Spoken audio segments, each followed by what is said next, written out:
If this is not a place where my tears are understood, where do I go to cry?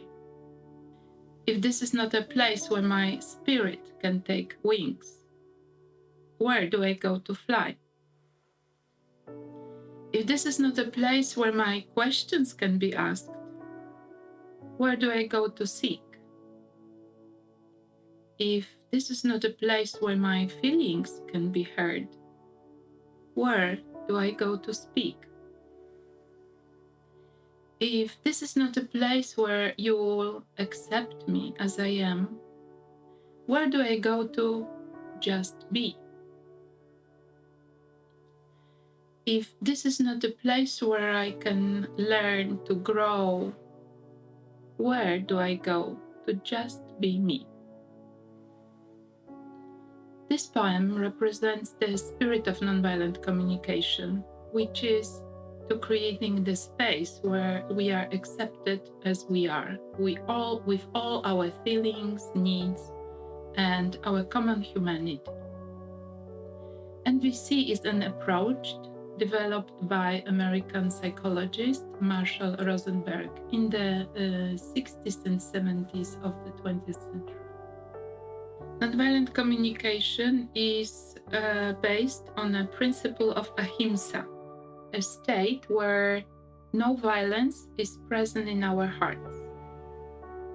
It is the way of being in the world where the purpose is to create solutions that take into consideration the needs of everyone, that works for all. So, nonviolent communication is becoming more and more popular because it gives simple tools and methods how to understand ourselves and each other and to actually create the world, the solutions that take into consideration everyone's perspective and everyone's needs to the extent that is possible. And it's based on willingness of cooperation. Let me tell you a story about myself. A couple of years ago, I was working as a headmaster of the kindergarten, a teacher, an English teacher, and I had so many roles. And the voice I heard in my head was always criticizing me. You are not good enough. You should be better. The others manage better than you. You are not good enough. And so on and so on. Sounds familiar? Probably. And what does a voice in your head is telling you? What is keeping telling you? Is it nice things or not so nice? Does it support you or not really? And then I met nonviolent communication, and I just experienced that I can be much more gentle with myself, that I can choose this voice in my head and make it more supportive in everyday life. And the basic concepts of nonviolent communication is the needs. What are exactly those needs? There are life qualities that motivates us to life. It's the life itself.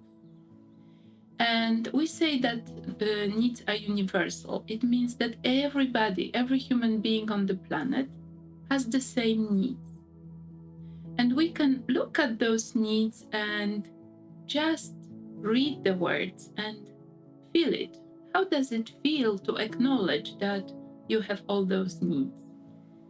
Easiness, understanding, fun, development, belonging, freedom, acceptance, connection, meaning, and so on and so on. Needs are not just the words. It's something we are connected to inside. Needs motivate us to take actions. How can we do things to satisfy our needs? And how can we do things that take consideration of the needs of others? And with this understanding, with this needs consciousness, I can choose much more aware how I want to live. So the inspiration for Marshall Rosenberg was actually Gandhi, Nelson Mandela, and Martin Luther King. So the people who put into life these ideas of nonviolence, that they wanted this political and social change not through fighting, but through actually love and seeing humanity of everyone. The other inspiration was Carl Rogers and humanistic psychology. Gandhi said that violence is happening on 3 levels: on the levels of actions, on the levels of speaking, of the language, and on the level of thinking. And Marshall decided that he wants to focus on language and how violence is present just in our everyday language. And he calls this language that doesn't support us the jackal language. Jackal language is just a symbol of the words and phrases that don't support us. And this is the language that most of us learn. So look at these words and phrases and check how they are present in your everyday life. The jackal language is the language that most of us learn. Look at these words and phrases and check how they are present in your everyday life. Comparisons. She's better than you. Generalization. You will never learn. Demands, pressure, lack of choice. You must do it. Labeling, judgments. You are lazy. Blaming.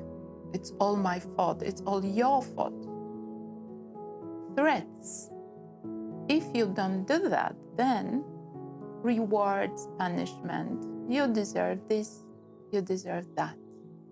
It's all violence because we push our perspective onto others without considering what they really want, what are their needs. We speak jackalish not because there is something wrong with us. We just learned this language. It's our habitual language. And sometimes we think that if we don't force something, it will not happen, or something happened so much that we turn to pressure. And nonviolent communication is about learning the different way of speaking, which Marshall called giraffe language. So we may learn giraffe language, which is based on 4 steps. Observation, what I really see and hear, without adding our thoughts and interpretations about that. About feelings, how this what I see affects me. About needs, what is really important for me in this moment. And request, what I want to request of myself, of others, that can contribute to satisfaction of my need. And look at the example. Instead of saying that someone is lazy or ignoring me, I can say, hey, when I have prepared and send you an email with important information and you say you didn't know that, I feel confused and helpless because cooperation and responsibility is important for me. So, can you tell me what happened that you don't have this information? Instead of blaming someone, we can speak in a constructive way about myself and my experience with the request what I want. Observation is an art of telling apart what you see and hear from what you think of that. So instead of saying, he is just a lazy person, I name the observation. So I send you an email and I don't get the response. Feeling is an art of being aware of what is happening in your body, being able to accept it and name it and own it without blaming the other for the feelings.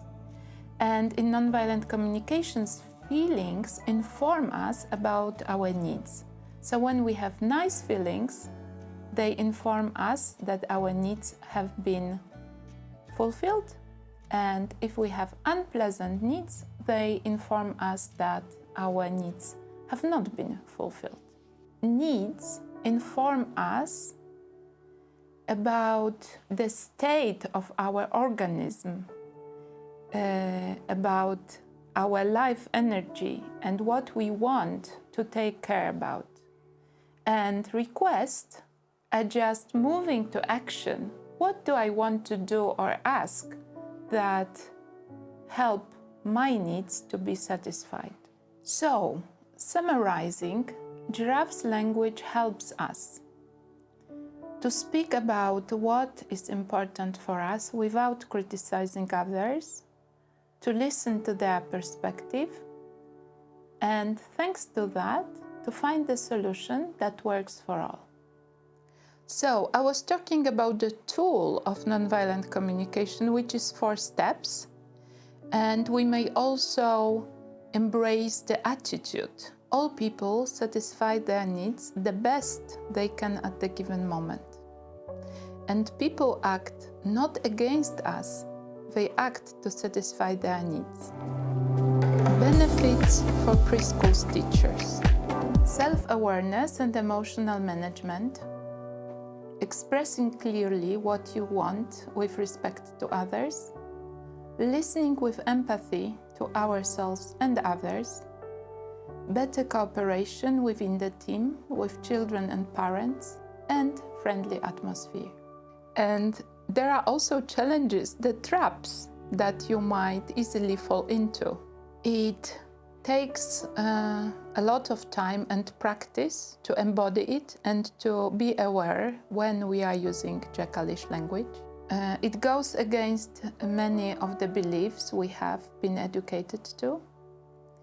It requires honesty with yourself and a lot of acceptance and courage to speak your truth.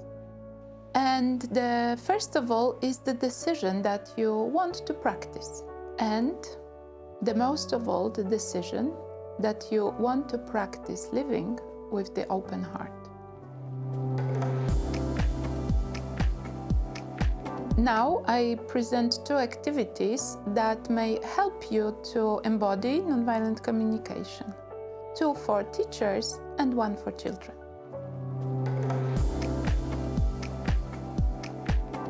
So the first exercise is to help you to embody the practice of naming and recognizing the needs.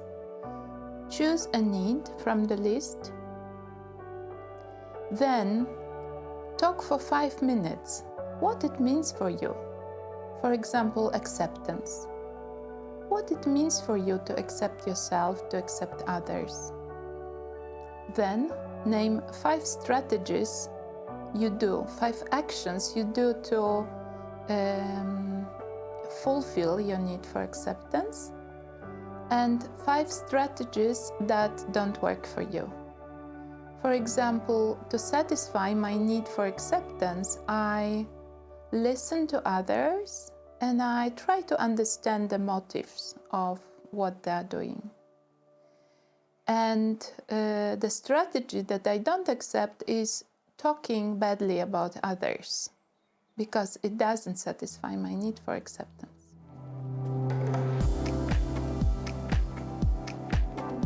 The second exercise is empathic connection. It's about practicing seeing the needs of others, even if they do something you really don't like. So first, remember an action somebody is doing that you really don't like. It's, for example, somebody lied yesterday. And then connect with yourself and name your feelings and needs. This strategy of lying is not satisfying. So when I think about lying, it's I feel confused and uncomfortable, because I really value acceptance, truthfulness, honesty. Then think of this person, what needs he or she was trying to satisfy with this strategy. So, with lying, what can it be? Maybe somebody wanted to be safe or accepted, or it was just too hard to tell the truth. So this person wanted easiness. So safety, acceptance, easiness. There are needs that I can connect to, and even if I don't like this strategy and I don't agree and I don't want people to lie, I can really understand why they are doing it and connect with open heart to this person. So there are these steps of this exercise. Yes, name their action someone is doing that you don't like. Connect with yourself and how this strategy is impacting you. Then try to name the feelings and needs of this other person who is doing the things you don't like. And try to really connect to these needs. What it means to see the beauty of the need people are trying to meet. And then to see how it is changing with you. And the last exercise I want to show you, it's the exercise you might do with children. And it is the exercise to, first of all, help children to integrate the 4 steps of nonviolent communication, and also to help them to solve their conflicts through this tool.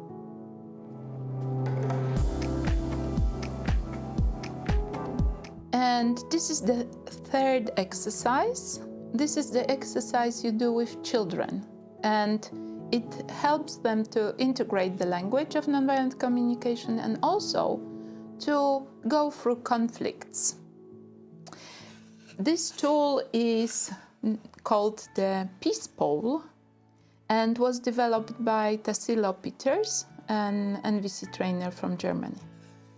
So first of all, you talk about observation. So what you saw, what exactly you heard, what someone on you said, or what you touched.